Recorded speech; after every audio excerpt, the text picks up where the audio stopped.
Assalamualaikum warahmatullahi wabarakatuh dan salam sejahtera.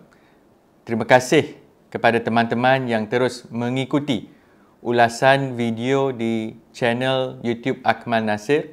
Kepada yang belum subscribe, tolong subscribe. Kepada subscriber saya, terima kasih. Kongsikan lagi video ini supaya lebih ramai dapat memahami isu-isu semasa.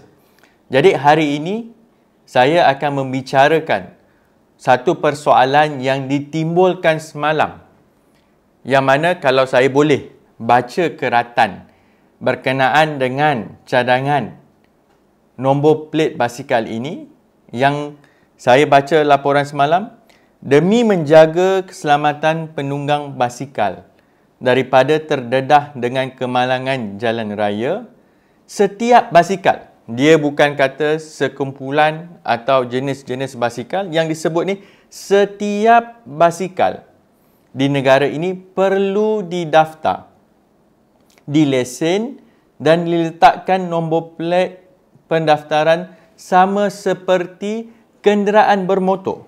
Ini cadangan yang diutarakan semalam, dilaporkan di beberapa laman media, yang mana walaupun Menteri Pengangkutan telah memberi jaminan sekiranya perkara ini hendak diluluskan perlu melalui proses. Menteri ini daripada MCA sebut perlu melalui pelbagai proses, seterusnya mendapat kelulusan menteri. Selagi perkara itu tidak berlaku, maka undang-undang yang dicadangkan ini tidak akan dilaksana. Tetapi yang kita kena faham, ada 3 perkara yang saya nak rungkaikan walaupun isu ini bukan melibatkan kesemua rakyat Malaysia, hanya yang mungkin berbasikal.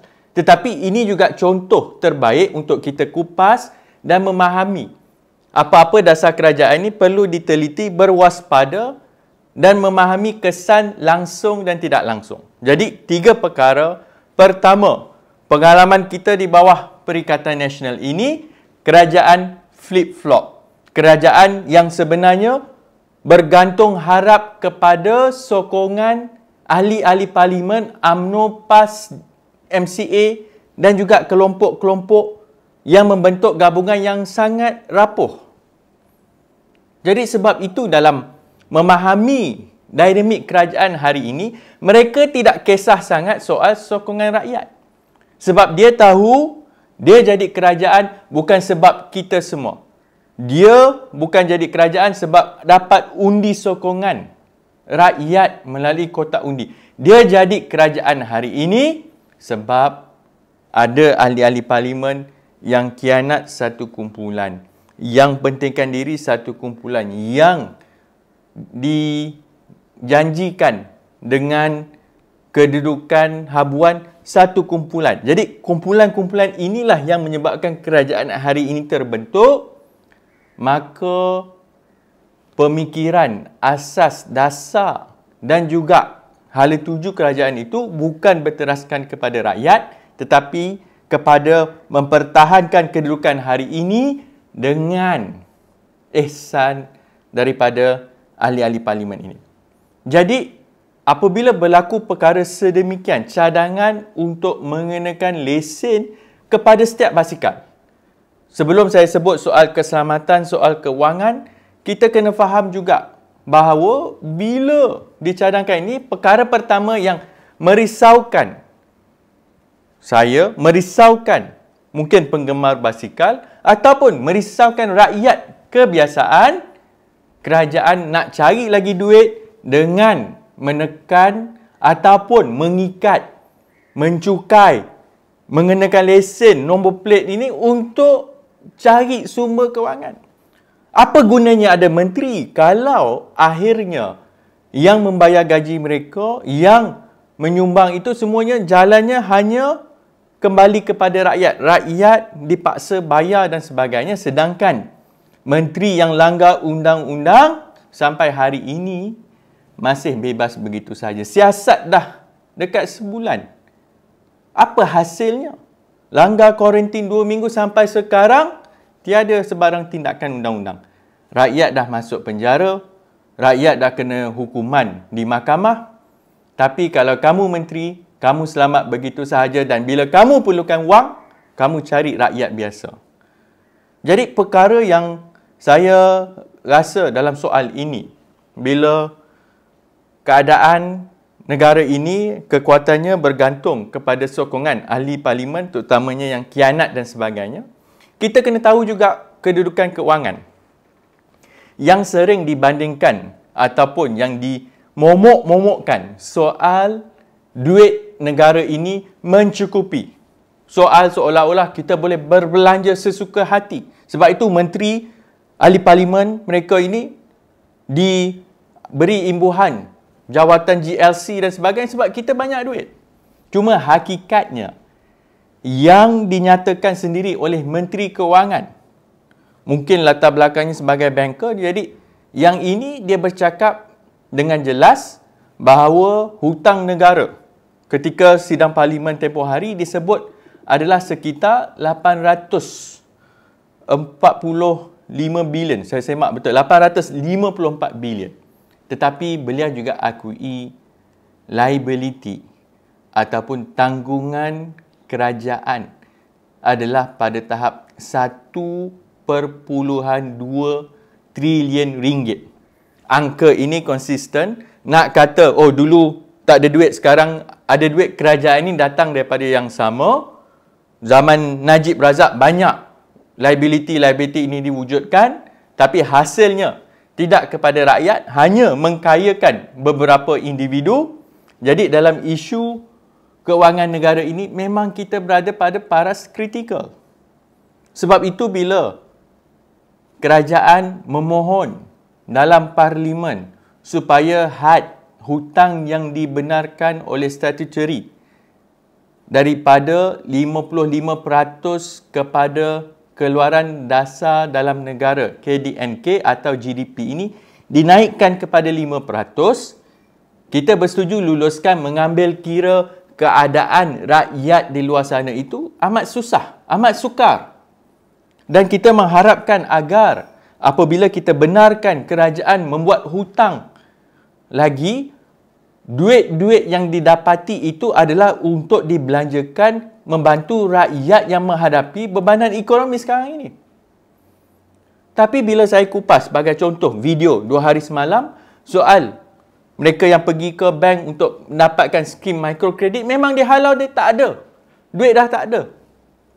Jadi sekarang ini kalau kita bicara lagi soal hutang, itu satu perkara. Perkara ekonomi juga yang kita kena lihat, jangan lupa. Susunan kerajaan pada hari ini, strukturnya itu tidak pernah diguna pakai.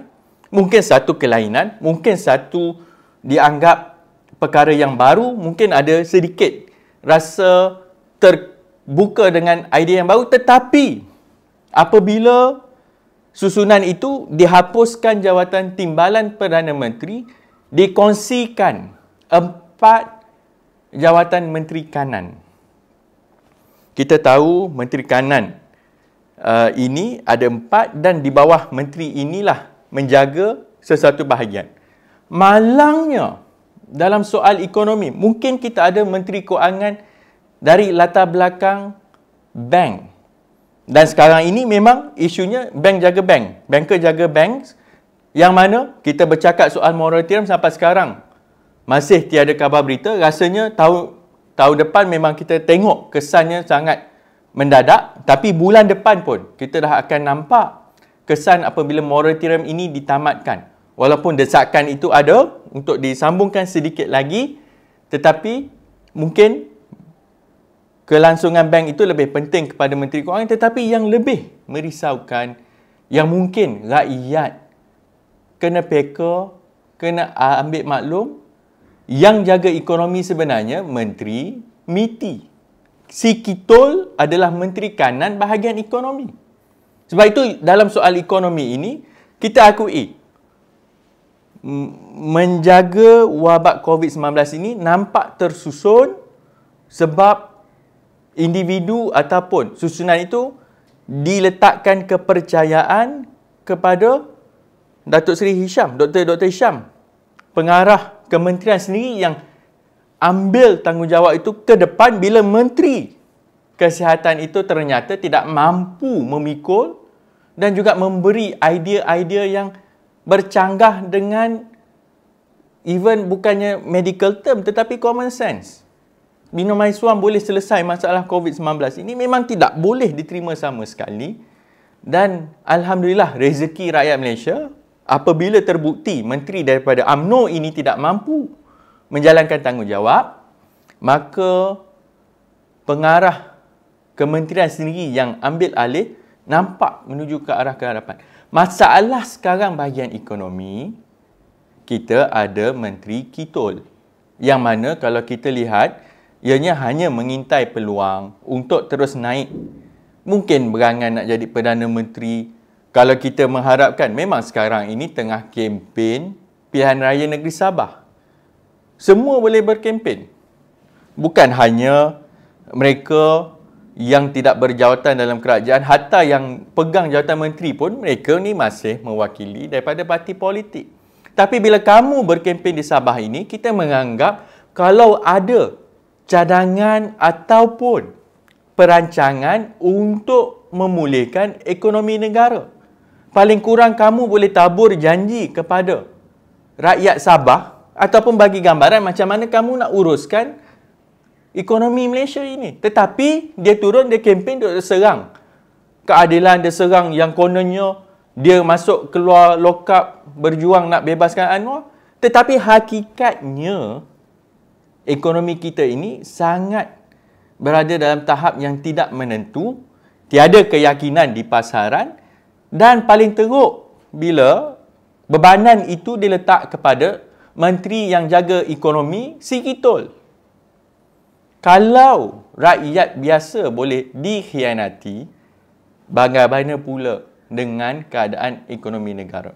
Jadi sebab itu bagi saya, rancangan untuk memperkenalkan lesen nombor plate pendaftaran kepada setiap basikal yang dicadangkan itu, kita kena tolak dua sebab ini pun dah cukup munasabah. Kerajaan hari ini tiada sokongan yang padu daripada rakyat. Mereka ini tiada mandat. Dan pandangan saya, kalau kita tekan mereka, kalau kita berwaspada, ingatkan mereka, mereka tidak berani terus menindas rakyat. Yang kedua, soal ekonomi tadi agak jelas bahawa perkara ini bila tiada rancangan maka keluarlah idea-idea yang pelik, yang tidak munasabah sebab Menteri Ekonominya tidak mampu memberi gambaran ke mana hala tuju negara menghadapi kegawatan ataupun kelembapan ekonomi dunia. Dan perkara ketiga, alasan yang diguna pakai kenapa nak perkenalkan plate number ataupun nombor plate lesen dan sebagainya atas alasan keselamatan. Kalau kamu betul nak tengok soal keselamatan, utamakan kaedah menjaga keselamatan. Kamu nak kenakan lesen itu memang untuk jana income, jana pendapatan, kutip kepada rakyat biasa. Kalau betul kamu nak jaga keselamatan mereka yang berbasikal, kita kena tengok soal lampu jalan, kita kena tengok soal kondisi jalan tersebut, jalan berlubang ini masih sinonim sehingga hari ini. Masalah dari segi signage ataupun papan tanda untuk memperingati, dan juga bagi saya kalau betul kamu nak jaga soal keselamatan di atas jalan raya, nombor plate sekarang ini walaupun ada nombor plate, kemalangan itu masih merisaukan, terutamanya yang melibatkan motosikal. Tapi isunya sebenarnya soal keselamatan ini kebiasaan ataupun pemahaman yang dipersetujui bukan hanya di peringkat antarabangsa, tetapi rakyat biasa di Malaysia ini pun faham masalahnya adalah soal attitude, soal perangai, soal budaya, soal kita menghormati antara satu sama lain di atas jalan raya. Mungkin soal kesesakan, mungkin soal kepenatan dan sebagainya. Yang ini memerlukan kesedaran yang lebih menyeluruh, dan sekiranya lah kalau betul nak mengelakkan kenderaan itu bercampur aduk, maka perlu diselaraskan.